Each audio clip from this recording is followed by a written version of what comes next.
I didn't mean to record right away, but I guess here we are. I'm gonna do a mood board today for 2024. It's gonna be my GPS to guide me through my goals and things that I want to achieve, things that are important to me, and hopefully this can inspire you a bit too.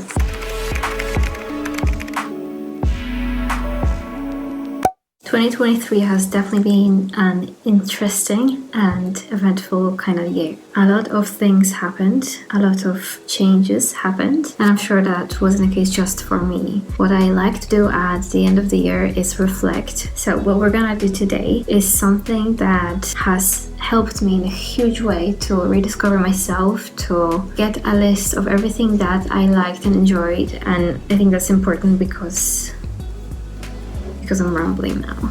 I'm realizing that maybe the direction I was heading to wasn't really the right one for me. This is why I find these reflections so beneficial, because if you feel like you're constantly anxious or you're heading for a burnout, not really enjoying what you're doing, that might be a great time to reflect, be real with yourself, kind of sit down, have a one-on-one conversation and figure out what you can do going forward. I have a Photoshop file open in which I will build mood board or a collection of pictures that I want to inspire and guide me throughout 2024, and I invite you to do the same. Many people like to print out the pictures and build their vision boards and put them in their offices. That's nice, by the way. But what I'm gonna do is plan it out in Photoshop and then prepare myself a wallpaper for my phone and the laptop so that I can have these things at the top of my mind for the next few days or weeks. What I did for the past 3 or 4 years maybe even now, that helped me have a sense of direction is choose the word for the year. Last year, so 2023, my word of the year was moving mountains. I wanted to achieve big things. I wanted to move mountains in my personal life and in business, and I feel like we both have achieved that, both Ale and I. Even though lots of great things happen, now I can see that I really want something different. It's interesting because I've watched a few of these mood board videos recently and I can see a resonance in them in a way that many people are sharing these feelings and thoughts that I'm having, and I'm wondering if all of us are feeling the same way because of and post burnout, or if it's just a season of life that this stuff happens in. I don't know. Let me know in the comments if you feel similar. But yeah, today I know I'm rambling, but I'm gonna talk about this. So what happened in 2023 is it was the biggest and most revolutionary year yet for us in life and business. So there were a lot of big moves. Also towards the end of the year I started my business, and now here we are in December and I'm not so sure that I want to do that anymore. However, I'm still very proud of myself because in the past 3 months I've done more for my own passion and exploration than I ever did in the years before. It's funny how these thoughts and feelings and conversations started 2 weeks ago when I really started deeply reflecting on this because of feeling a bit burnt out and tired of what was going on. And what sparked all this train of reflections and changes that I'm about to make is a movie that we watched together with Alessandro. It's an unauthorized biography of J.K. Rowling and her success story with Harry Potter. It's called Magic Beyond Words, and if you're into this stuff, it was very inspiring and cute, at least for me. Made me feel very emotional in moments, and I'm gonna get to why in a moment. But we watched the movie and started talking about it deeply. J.K. Rowling has always been an inspiration for me with her success with stories, with creating a beautiful life for herself, the whole world really that she created that now evolved into loads of spin-offs and series and movies and games, loads of games, right? And merchandises and theme parks and everything, and all of that started with just one book about the boy who lived. I find her story very inspiring despite all the rumors and negativity and social media talks that are happening now. I don't care. I feel really inspired by her anyway. We watched that movie and it was the spark that I needed to think about what I am passionate about that I have forgotten about for a very long time. Her being a passionate writer reminded me that writing is also a passion of mine. I in fact studied writing, for those of you who don't know. I studied creative writing and I loved it. And being a writer has always been on my radar and passion of mine and a desire and destination that I set for myself since I was 8, 7, 8, 10, 12, I don't know, somewhere in that category. I've been writing stories since I can remember. I've been reading books and forgetting to eat, drink, live and breathe for days when going through tomes and stories and everything else. So writing has always been a part of my life. However, since I left uni, I left that course for many different reasons, I postponed writing and I put that part of myself aside. This, I can see now, in the recent years, made me feel very incomplete. Writing and creating stories, creating characters, reading books and the whole world of fiction is really the love of my life. No offense to Alessandro, but writing is the love of my life. And having put that aside for many years, I felt very unfulfilled and recently very close to feeling burnt out because of the constant grind. Having watched this movie and having come to this conclusion helped me see how much I'm missing from putting that side of myself aside. So, in the past 2 weeks, I've been reflecting a lot about what I want to do going forward, and my word for 2024 is going to be passion. Passion has been a word that's been emerging for me in these past 2 weeks. Past years, I had loads of big, different goals when it came to business and life and other things, but I really forgotten the creative part of myself, and I feel like I really need to delve into that right now. We often push ourselves aside when we are scared of judgment or when we think that there's something else that we're supposed to be doing. The enjoyment of passions and hobbies and pursuit of creativity and personal fulfillment will come later. And then yesterday, when I was thinking about that, I realized that this is kind of a vicious loop, vicious cycle of same thing that people who are stuck in the 9-to-5 life do many times. I'm not saying everybody does that, but how many times do you see this story of, people working their whole lives until they're 60, 70 and enjoying their lives only after then, or only allowing themselves to enjoy life after then.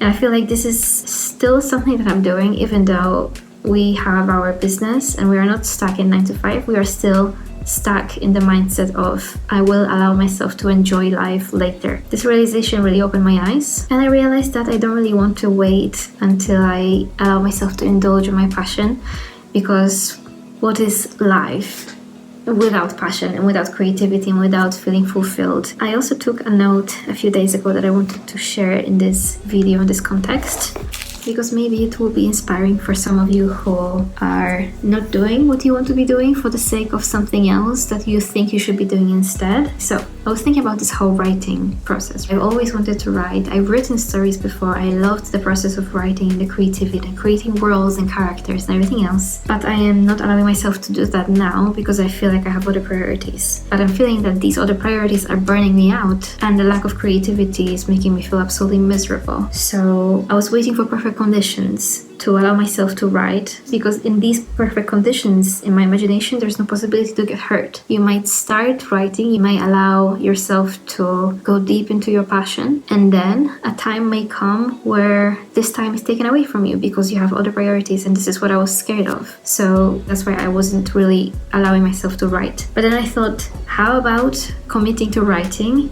even if the conditions aren't perfect? How about writing for the sake of writing and because I love it? This really changed my perspective, because it shifts this process of working on your passion and allowing yourself to explore your passion from I'll do that when I'm older, I'll do that when this or that happens. So conditioning that situation with other outside circumstances to I'm doing it now because I love it. What really was prominent in the movie that we watched is that she wrote despite all the shitty circumstances she was in. So the message that I have for you right now, and for myself for when I'm gonna be rewatching this, don't write if or thanks to.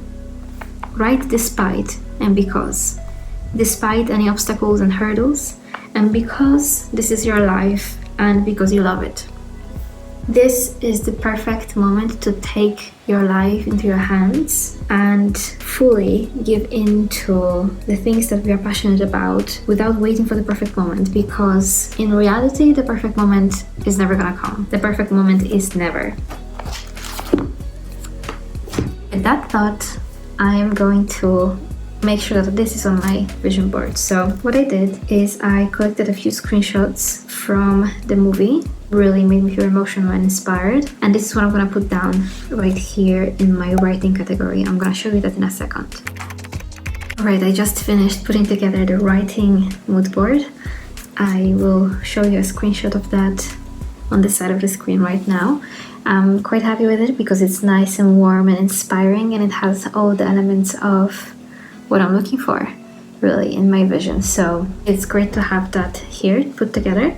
Now, the other elements that are very important for me this year are two things. Upon reflecting on what I did this year and what I enjoyed and what worked and what didn't, the few videos that I uploaded to YouTube in 2023 did remotely well, and I really enjoyed the process of filming and editing and putting it all together to my own personal platform that I have control over. I really enjoyed that, and I really want to be continuing doing that because recording videos was something that I always wanted to do. It's something that I've had on my mind for years, and something that I never really picked up because I was scared of judgment and self-criticism and embarrassment and cringe and all of that kind of stuff. But I overcame that with these first videos, and now I really want to continue because I am enjoying that. So YouTube platform and the social media platform is one thing that I'm gonna be focusing on this year as well, but with a different twist. So how I started this channel was initially with two different thoughts and directions. I started by thinking that I'm gonna be sharing my thoughts, of course, and I did that in two videos. Other videos that I posted were more advice oriented, let's say. So, okay, here's how to overcome your self-doubt, and here's what to do when you're scared to get new clients, and here's what to do when your business is going through ups and downs. And as much as I love talking about these topics, I don't think I'm gonna be focusing on this kind of strictly educational, informational content anymore, because I also don't want to pursue this coaching stuff as much as I did before. When I thought of myself in the future, I would much rather model my future after J.K. Rowling than, say, Tony Robbins or Bob Proctor. As much as I love the mind topics, I really want writing to be my main focus from now on without holding myself back, because there's not enough time to be worrying about all this bullshit, and I really want to just do things that I enjoy. Going forward with the YouTube platform, what I will be sharing more of is the full scope of who I truly am. And this brings me to the other category of this mood board thing that you can see, which is wanting to stay true to myself. In the past 2-3 years, I've been trying to put myself in many different buckets. Copywriter, marketer, business advisor, a writer, mindset coach, and many different things. And I found that none of these hats or categories really fully represent who I feel like I am and who I want to be. For this reason, I want to create a new category that is more true to myself, and this is going to be my focus this year. Going forward with writing, with creating my own platform on YouTube, I want to create a personal brand that encompasses really everything that I truly am without worrying about stereotypes, stigmas, judgment, criticism, and other things, because if I talk just about one of them separately, it doesn't feel like it's fully me. So what I'm gonna do now is write a bunch of words that I want to be combined in this new category that I want to be talking about, essentially. So let me write it down and then I will explain. Okay, I finished putting together a list of words that I would like to represent my new category that I would call True Self. I put my name in the middle of it all, and I really like how it's looking. This is the general idea of what I want my new category to be and what I want to represent on my platforms, in my content, and with myself going forward. All of these things together is something that I want to pursue. I'm passionate about every single one of them, but I never really shared many of them because of the fear of what people are gonna think. So we are changing that this year. My main focus in all of this will be storytelling. That's one of the strongest things that are standing out here for me. This is the general idea. I suggest you also do something similar, because it's very fun to write down all the words you can think of that really describe you and what you are interested in. More than the grind, I will prioritize myself and my creativity and things that are important to me, and focusing more on the now, on my relationships, on myself, on my creativity, and on creating the life that I want right now rather than waiting for it in the future. I want to not just write but live and create, not if or thanks to some favorable circumstances, but I want to do it all despite and because. I mentioned at the beginning that I've seen a few of these mood board videos in the last week, and I can see a prevailing theme of people wanting to explore themselves more, and I said that I'm wondering if it's because of and the influx of online business that has bombarded us from everywhere on social media, companies working from home and everything else. I'm wondering if people are starting to feel burnt out from the grind and wanting to slow down more and touch in with their creativity. My friends and my partner have talked about this too, so I'm curious if this is the case for you as well. I hope that this kind of mini creative session would inspire you to create your own vision board, get in tune with yourself, and really think what you want to achieve and what you want for yourself going forward, because what's the point of life if you're not enjoying it? This is my main idea, main focus right now. I cannot wait to finally dive into writing. I managed to find some short stories and other things that I wrote when I was like 10 or 12 or maybe even 8, but I wrote them when I was a small kid. I'm really impressed and proud of myself to see that, an 8 or 10-year-old can write so many cool things and come up with so many cool stories. I will be working on it and sharing the progress on that as well, not only to build my authors platform and to find some people who are interested in these stories, but also to show you the behind the scenes of what it's like to really pursue your passion, live life by your own rules, and not give a fuck, really. Because life's too short. That's the feeling I'm getting recently. Life's too short to try to fit into certain boxes or categories, and if you can't fit into certain boxes or categories, just create your own, because who says that you can't? So I'm excited to create more content that is inspiring and creative, not only for me but also possibly and hopefully for you, more in line with who I am and the full scale, the full range of my personality, my interests, my quirks, and things that I'm into, things that I'm nerdy and geeky about, rather than just one small fragment, because that's what stereotypically is expected from creators on platforms. Just talking about this more openly already enlightens me and inspires me and lights that spark in me that makes me feel excited to keep going. I miss that feeling. I'm excited for you to also follow along if you're interested in these kind of things, everything that I mentioned. I hope this inspires you to also look into yourself and allow yourself to reach deep inside for the things that you always wanted to do, that you haven't had the courage to do because of judgment, because of fear, because of whatever. Let's be weird and geeky and nerdy, and let's be ourselves together. That's my main message. I hope you enjoyed it. I hope that you're gonna make your own vision board as well. I'm excited to bring you along. Here's to ourselves, here's to our creativity, here's to being the best version of ourselves, but also being ourselves truthfully, honestly, genuinely, and unapologetically, without fear of judgment, without fear of what others are gonna think, and just doing whatever the fuck we want without waiting for the perfect moment, because the perfect moment is never.